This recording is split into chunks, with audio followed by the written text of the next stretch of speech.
ನಮಸ್ಕಾರ, ನಾನು ನಿಮ್ಮ ಮಿಸ್ಟರ್ ಪ್ರಾಫಿಟ್. ನಿನ್ನೆ 1% ಗೋಲ್ಡ್ ರ್ಯಾಲಿ ಕೊಟ್ಬಿಟ್ಟು ಆಲ್ ಟೈಮ್ ಅಲ್ಲಿ ಟ್ರೇಡ್ ಆಗ್ತಾ ಇದೆ.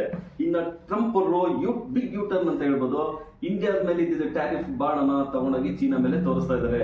ಆದ್ರೆ ಚೀನಾವರು ಹೇಳ್ತಿದ್ದಾರೆ ಯಾವುದೇ ನಾವು ಯುದ್ಧಗಳಲ್ಲಿ ಭಾಗವಹಿಸುವುದಿಲ್ಲ ಅಂತ ಹೇಳ್ಬಿಟ್ಟು ಟ್ರಂಪ್ಗೆ ಇಂಥ ಬೆದರಿಕೆಗಳ 100% ಟ್ಯಾರಿಫ್ ಬೆದರಿಕೆಗೆಲ್ಲ ನಾವು ಬಗ್ಗಲ್ಲ ಅಂತ ಹೇಳ್ತಿದ್ದಾರೆ. ಇನ್ನು ನಿನ್ನೆ ಡಿಫೆನ್ಸ್ ರಿಯಾಲಿಟಿ ಇನ್ಫ್ರಾಸ್ಟ್ರಕ್ಚರ್ಗಳು ಒಳ್ಳೆ ಸ್ಟ್ರಾಂಗ್ ಮೂವ್ಮೆಂಟ್ ಕೊಟ್ಟಿದ್ದಾವೆ. ಡಿಫೆನ್ಸ್ ಬಂದ್ಬಿಟ್ಟು 2 lakh crore ಜೆಟ್ ಡೀಲ್ ನ ಇಂಡಿಯನ್ ಏರ್ ಫೋರ್ಸ್ ರಿವ್ಯೂ ಮಾಡಿದೆ. ಇನ್ನಾಮೇಲೆ ಇದು ರೈಲ್ವೆ ಸ್ಟಾಕ್ಸ್ ಬಂದ್ಬಿಟ್ಟು ಇಂಡಿಯಾ ಒಂದು ಹಳೆನ ಬಿಲ್ಡ್ ಮಾಡ್ತಾ ಇದೆ, ಟ್ರ್ಯಾಕ್ ನ ಬಿಲ್ಡ್ ಮಾಡ್ತಾ ಇದೆ. ನಿಯರೆಸ್ಟ್ ಚೈನಾದ ಹತ್ರ 3.8 ಬಿಲಿಯನ್ ಒಂದು ಪ್ರಾಜೆಕ್ಟ್ ಆಗಿದೆ.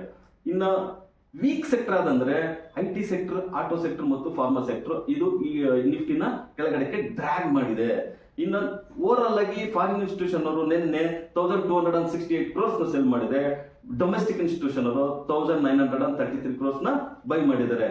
ಇನ್ನು ಡೌಜನ್ ಅಮೆರಿಕದ ಡೌಜನ್ಸ್ ಬಂದ್ಬಿಟ್ಟು 50 ಪಾಯಿಂಟ್ಸ್ ಗೇನ್ ಅಲ್ಲಿ ಕ್ಲೋಸ್ ಆಗಿದ್ರೆ ಬೆಳಿಗ್ಗೆ ಏಷ್ಯನ್ ಮಾರ್ಕೆಟ್ಸ್ ಮಿಕ್ಸ್ಡ್ ರಿಯಾಕ್ಷನ್ ನ ತೋರಿಸ್ತಾ ಇದಾವೆ.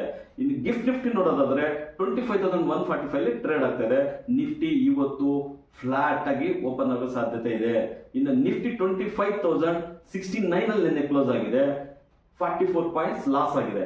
ಇನ್ನು ರೆಸಿಸ್ಟೆನ್ಸ್ ಬಂದ್ಬಿಟ್ಟು 25,150, ಇನ್ನು ಸೆಕೆಂಡ್ ರೆಸಿಸ್ಟೆನ್ಸ್ ಬಂದ್ಬಿಟ್ಟು 25,250 ಆಗಿದೆ. ಸಪೋರ್ಟ್ ಬಂದ್ಬಿಟ್ಟು 25,000, ಇನ್ನು ಸೆಕೆಂಡ್ ಸಪೋರ್ಟ್ ಬಂದ್ಬಿಟ್ಟು 24,890 ಆಗಿದೆ. ಇನ್ನು ಬ್ಯಾಂಕ್ ನಿಫ್ಟಿ ಹೇಳೋದಾದ್ರೆ 54,887 ಅಲ್ಲಿ ಕ್ಲೋಸ್ ಆಗಿದೆ, 78 ಪಾಯಿಂಟ್ಸ್ ನಿನ್ನೆ ಗೇನ್ ಆಗಿದೆ. ರೆಸಿಸ್ಟೆನ್ಸ್ ಬಂದ್ಬಿಟ್ಟು 55,100 ಆಗಿದೆ, ಸಪೋರ್ಟ್ ಬಂದ್ಬಿಟ್ಟು 54,600 ಆಗಿದೆ.